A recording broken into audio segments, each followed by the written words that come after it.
Hello there my lovely frugal friends, how are we all doing? We are doing a bit of a garden tour today just so you can see where we are up to and the sorts of things that we're having to deal with the weather. If you can hear a noise in the background, that's Tinkerbell the little dog. She's just barking her head off. I want to point this out to you. My poor bay tree has been absolutely destroyed near enough by something. I think it might have been the cold that we had over winter and it's just kind of seized everything up, or we've possibly got something going on here because I noticed some of the leaves are starting to get a bit strange. If you know anything about bay and diseases of the bay tree, please let me know. What I've done is I've just chopped back everything that looked dry and not very good condition, and we're just going to wait and see what happens. Fingers crossed it will be all right. Our herbs down here are doing well. This chocolate mint's amazing, absolutely gorgeous, smells so good. I've said before in a video that I've made chocolate mint ice cream out of that, which is delicious. Have a look down here. This is where we plant our potatoes, except there's one problem.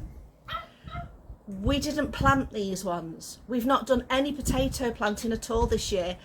We thought when we emptied these out that we'd clear, we dug out and thought we'd cleared away the most of the potatoes that were in there, but clearly they have reseeded. So I'm just going to leave them, wait till they flower and see what we can get. But this time I'm going to use one of these to sieve through all the soil, and hopefully we'll make sure we've got clean soil with no excess potatoes left in there.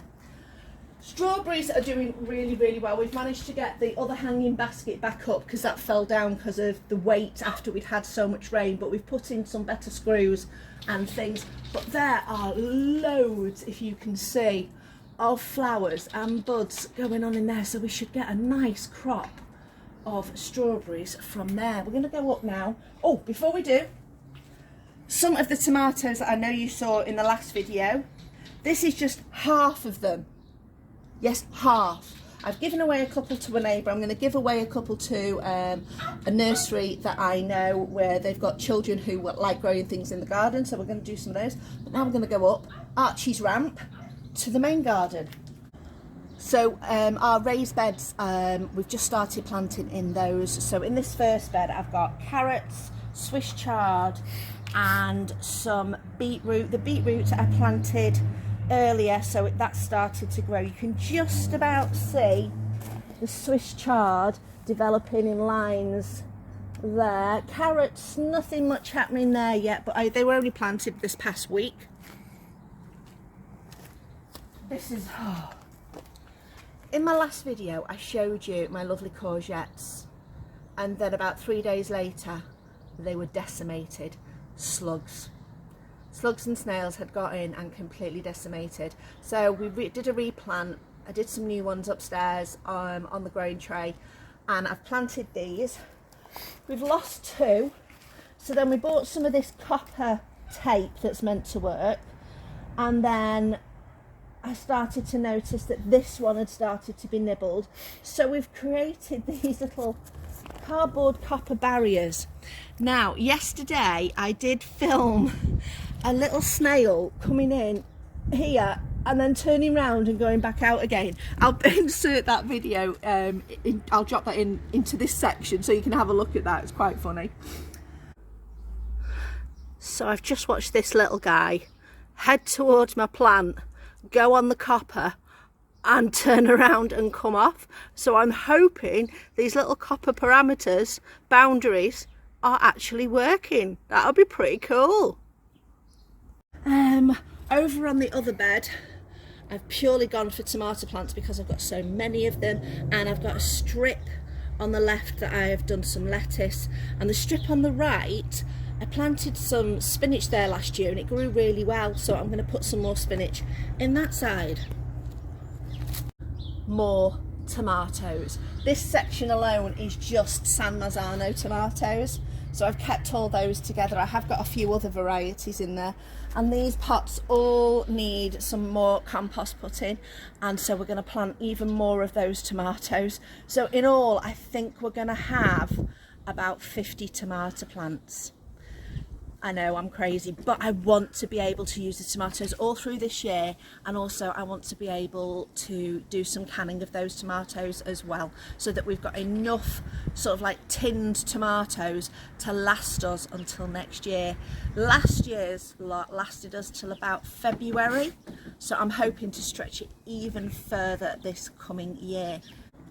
The blackcurrant bush is getting prepped for harvesting in a few weeks time. We've got berries just starting to grow. Oh, and even one there I've just spotted starting to change colour, so these will be doing the thing. Our raspberry at the back is spreading like wildfire. We cut that back to nearly the ground and it just comes back. If you look over where the tree line is, all that overhang there is blackberries, so we get a free source of blackberries from the overhang from the back.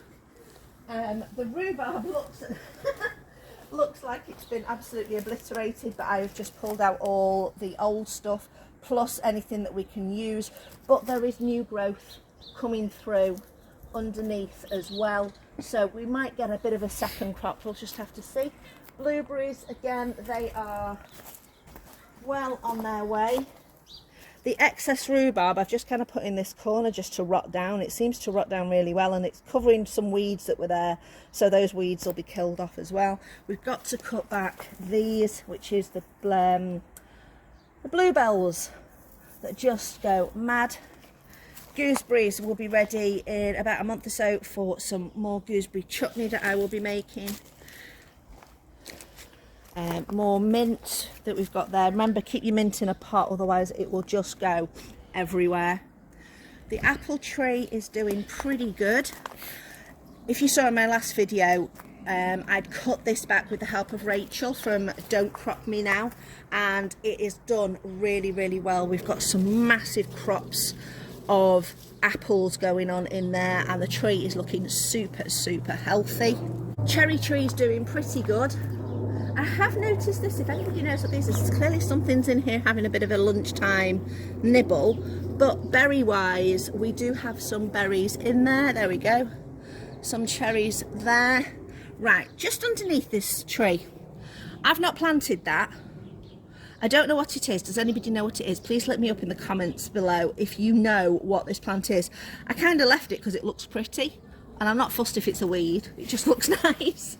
We've got a little strawberry plant in here that we have had probably for 6 years now that's doing really, really good.